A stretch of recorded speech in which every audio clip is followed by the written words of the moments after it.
Israel may be in grave danger. It seems the risk of war is greater than before. A war unlike any the Jewish state has experienced may be on the horizon. Could this be the calm before the storm? What is different than before, you may ask?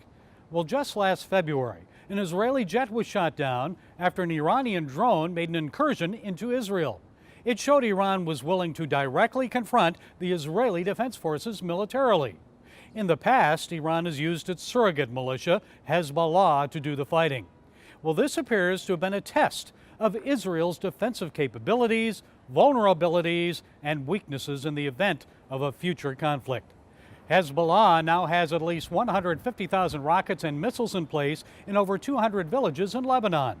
Battle with Israel this time would be much more deadly than in 2006 because the number of rockets and missiles launched against Israel would be 10 times as many as before. They're more powerful and they can go up to 180 miles. That means Haifa, Tel Aviv, and Jerusalem are now in range. Thousands more people on both sides of the Israel-Lebanon border would die this time around. The United Nations has limited the number of Lebanese troops along the southern border to 15,000.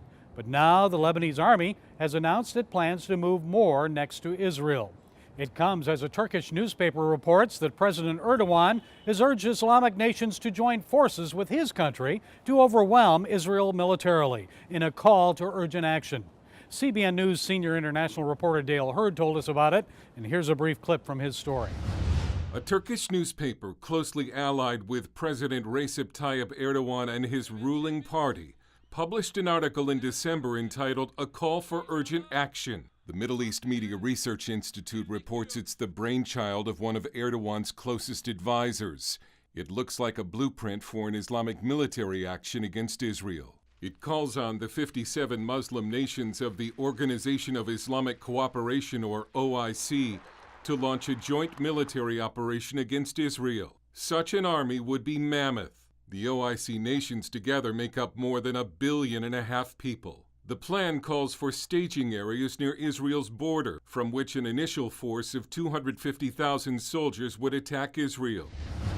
Could this be Bible prophecy realized in our time? The war of Gog and Magog, predicted in Ezekiel 38 and 39? I posed that question recently to author Joel Rosenberg when we discussed his new novel, The Kremlin Conspiracy, which is about the rise of a new Russian czar.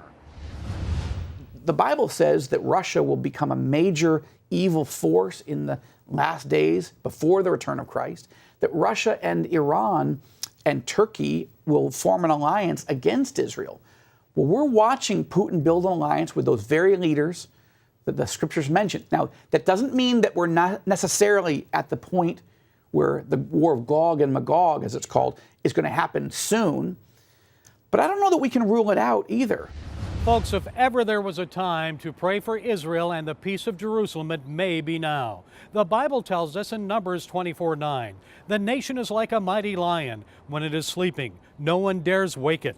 Whoever blesses Israel will be blessed. Whoever curses Israel will be cursed. And I don't know about you, but I'm guessing, like me, you'd prefer blessings instead of curses. So let's keep praying and blessing Israel. Well, that's it from the Global Lane this week from New York City. Be sure to follow us on Facebook, iTunes, SoundCloud, and Twitter. And until next time, be blessed.